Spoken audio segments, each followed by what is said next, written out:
여러분들 신앙생활 우리가 열심히 해나가다 보면은 신앙생활이 이런 거구나라고 하는 어떤 특징적인 모습을 우리가 깨달아 알게 되지요.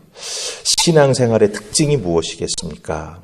물론 여러 가지를 들 수 있겠지만 오늘 말씀과 연결해서 우리가 이야기할 수 있는 신앙생활의 특징은 바로 반복입니다. 여러분들 주일 예배 1년 52주 반복하지 않습니까? 매주일 주님 전에 나와 예배를 드립니다. 예배 형식도 반복이죠. 성경 읽기 반복입니다. 기도하는 것 반복이죠. 우리들의 신앙생활의 모습을 조금만 살펴보면 반복하고 있는 여러 가지를 발견하게 됩니다. 그런데 여러분들, 우리 인간이 반복하는 걸 좋아합니까? 똑같은 걸 반복하는 거 금방 실증내고 지루해합니다. 그럼에도 불구하고 신앙생활의 특징은 바로 이 반복이라고 하는 거예요. 이 반복을 얼마나 신실하게, 얼마나 내 마음을 다해서, 얼마나 사모하는 마음으로 반복하느냐 하는 것에 따라서 우리들의 신앙의 모습이 천차만별로 달라진다라고 하는 것이죠. 특별히 오늘 말씀 속에 보면 출애굽하는 과정입니다. 아직 홍해도 건너기 직전입니다. 초태생 규례와 무교절 규례를 하나님께서 다시 한번 강조하세요. 그리고 10절 말씀 보면은 해마다 이 출애굽한 때 이스라엘의 달력으로 새해가 되는 그날에 이 하나님께서 홍해를 건너게 해주시는 그 은혜, 살리게 해주시는 그 은혜를 기억하면서 이래 동안이나 이 절기를 지킬 것을 말씀하시는 것을 오늘 말씀은 우리에게 알려주고 있다라고 하는 거죠. 분명 하나님께서 이렇게 7일 동안 그리고 매년 이 날이 되면 반복하라고 말씀하시는 것에는 이유가 있습니다. 우리들도 반복되는 신앙의 패턴 잘 지켜나가라고 하나님 말씀하시는 의미가 바로 여기에 담겨 있는데 우리를 위한 하나님의 마음과 뜻이 여기에 담겨져 있다라고 하는 것이죠. 그럼 한번 우리 살피시면서 우리들의 신앙생활 반복하는 것 때로는 단조로울 수도 있고 힘들 수도 있죠. 하지만 거기에 담겨져 있는 신앙의 귀한 의미를 우리가 함께 살펴보십시다. 자, 우리 함께 살필 첫 번째 말씀은 3절입니다. 3절 말씀 찾으셨습니까? 우리 같이 읽습니다. 자, 시작. 모세가 백성에게 이르되 너희는 애굽 곧 종되었던 집에서 나온 그날을 기념하여 유교병을 먹지 말라. 여호와께서 그 손의 권능으로 너희를 그곳에서 인도해 내셨음이니라. 아멘. 사람이 먹는 것이 바뀌면 금방 알죠. 늘 먹던 것에서 조금만 간이 바뀌어도 뭔가 바뀌었다라고 하는 거 우리가 금방 짐작을 하고 알게 됩니다. 맞습니다. 매일매일 잘 부풀어진 부드러운 빵을 먹다가 이 무교절이 되면은 그 들어가지 않은 딱딱한 빵을 먹게 되는 거죠. 그럼 사람이 금방 압니다. 우리가 왜 이 빵을 7일 동안 먹어야 되지? 여기에 무슨 의미가 있었고 무슨 일이 있었지를 깨달아 알게 된다고 하는 것이죠. 그래서 하나님께서는 기념하라라고 말씀하십니다. 이 문맥에 맞게 번역하느라고 기념하라라고 번역이 되어 있습니다만은 본래 여기에 사용된 이 기념하라라고 하는 단어의 의미는 뭐냐면 기억하다입니다. 기억하다. 종되었던 애굽 땅에서 나온 그날을 기억하라고 하는 뜻이 강조되어 있는 것이죠. 이스라엘 백성들이 애굽을 떠날 수 있었던 것은 하나님께서 3절 말씀에 보면 하나님의 그 권능의 손으로 인도해 주셨다라고 말씀하고 있습니다.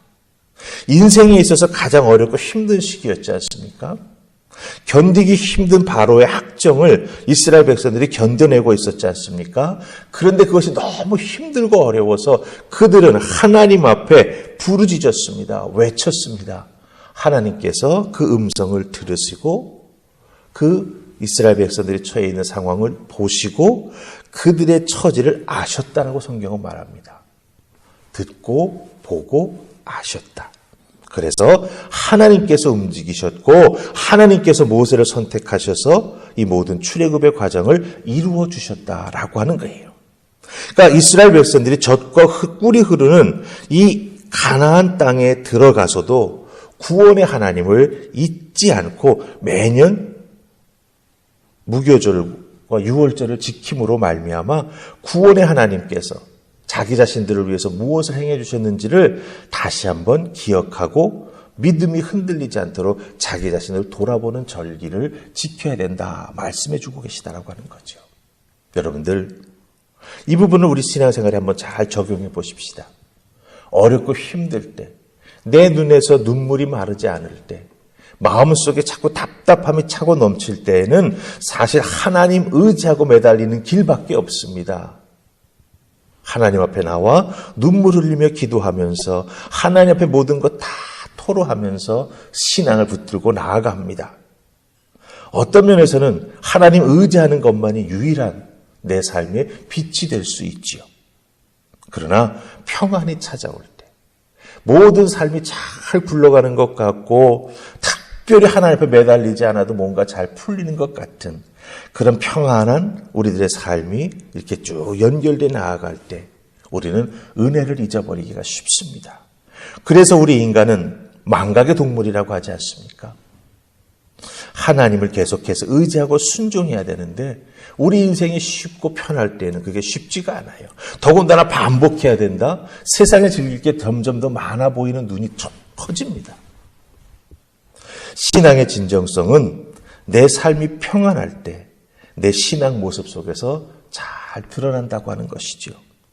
그래서 하나님은 기념하라 라고 말씀하시면서 반복하라 라고 말씀하시면서 그 반복하는 과정 중에 은혜의 의미를 다시 한번 깨달아 확인하라고 말씀하시면서 우리들에게 말씀하십니다. 신앙의 진정성은 내가 얼마나 반복을 잘하면서 그 속에서 찾아 나아가는가라고 하는 것에 달려있다라고 하는 것 여러분 꼭 기억하시고 매주일 드리는 예배지 않습니까? 매일매일 새벽을 깨우며 아버지 앞에 나와 간구하는 새벽 기도이지 않습니까? 그 속에서 하나님의 은혜를 구하시고 여러분의 귀한 믿음의 모습 잘 지켜나가실 수 있기를 주님의 이름으로 축복합니다. 자, 우리 두 번째는요. 8절과 9절입니다. 8절과 9절 같이 읽습니다. 자, 시작. 너는 그날에 내 아들에게 보여 이르기를 이 예식은 내가 애굽에서 나올 때에 여호와께서 나를 위하여 행하신 일로 말미암음이라 하고 이것으로 내 손의 기호와 내 미간의 표를 삼고 여호와의 율법이 내 입에 있게 하라. 이는 여호와께서 강하신 손으로 너를 애굽에서 인도하여 내셨음이니. 아멘. 자, 8절 9절 말씀은 무엇입니까? 절기를 지키면서 새로 태어나는 세대들은 도대체 이 절기가 무엇인지 왜 지켜야 하는지를 잘 모르지 않습니까? 거기에 대해서 설명해 주라고 하는 것이죠. 특별히 부모 세대가 구원받은 하나님의 은혜가 무엇인지 망각하지 아니하고 또한 계속해서 그 구원의 은혜를 자기가 되새김질하면서 신앙의 기초로 삼고 거기에서 뿌리를 내리고 성장해 나아가기 위해서 하나님께서는 반복하게 하시되 그 반복의 의미를 자녀들에게 설명해 주라 말씀하는 것을 여기서 우리가 보게 된다라고 하는 거죠. 특별히 부모 세대가 자녀에게 신앙생활의 의미가 무엇인지 우리가 왜 이 절기를 지켜야 되는지 의미를 설명해 주기 위해서는 자기 자신을 돌아볼 수밖에 없습니다. 구원받은 자로서 하나님의 은혜를 덧입은 자로서 내가 어떻게 살고 있는가를 돌아볼 수밖에 없다라고 하는 거죠. 그래서 하나님께서는 자녀들에게 설명해 주라고 말씀하시면서 부모 세대들에게는 너의 신앙생활의 모습이 어떠한지 매년 절기에 따라서 돌아보라 말씀하고 계시다라고 하는 거죠. 그럼 어떻게 해야 되는가라고 말할 때 특별히 여러분들 9절 가서 보시기 바랍니다. 9절 말씀에 보면은 자녀들에게 설명을 해주면서 상징적으로 보여주고 행해야 될 행동이 있다라고 말씀하십니다. 그것이 무엇입니까?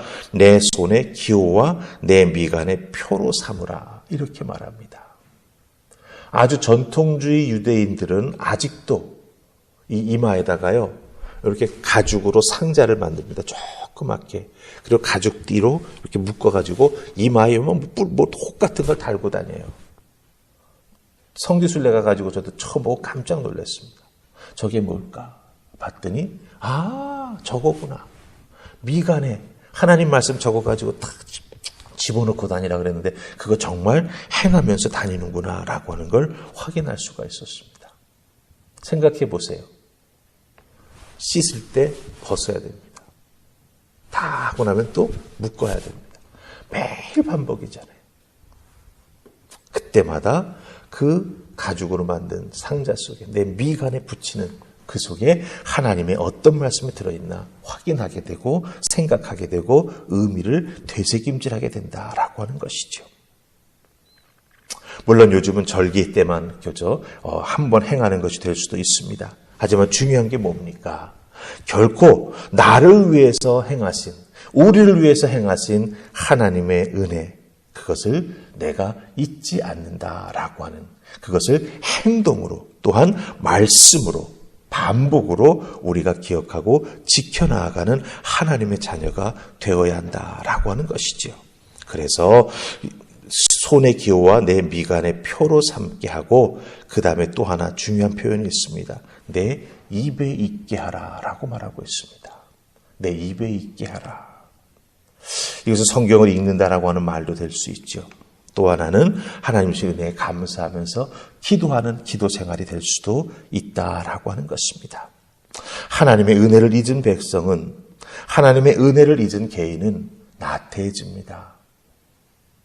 정말 더 비참한 상황에 처할 수도 있다라고 하는 것이죠. 그러나 이 나태함에 빠지지 않기 위해 우리가 조금만 노력한다면, 조금만 반복한다면 매일매일 주신 하나님의 은혜 속에 살아가게 됩니다. 우리들의 삶의 자리가 하나님께서 주신 물된 동산 같은 은혜의 자리가 될 수 있다라고 하는 것 꼭 기억하시고, 여러분의 삶 속에서 돌아보시고, 여러분의 믿음의 식구들 가정에서 함께 나누시고, 그것을 통해서 더욱더 은혜가 풍성하게 될 때 하나님께서 주시는 하늘의 은혜 또한 축복이 여러분과 함께 할 줄 믿습니다. 반복입니다. 그러나 그 반복 속에 나를 살리는 신앙의 원리가 담겨져 있음을 꼭 기억하시고 견디고 이기고 그 속에서 기쁨과 감사를 찾는 여러분 되시기를 주님의 이름으로 축복합니다. 아멘. 우리 기도하십시다. 하나님께서는 이스라엘 백성들에게 출애굽하면서 하나님께서 베풀어 주신 구원의 은혜를 잊지 말라고 무교절을 계속해서 지키라 말씀하십니다. 반복해서 똑같은 절기를 지켜야 함.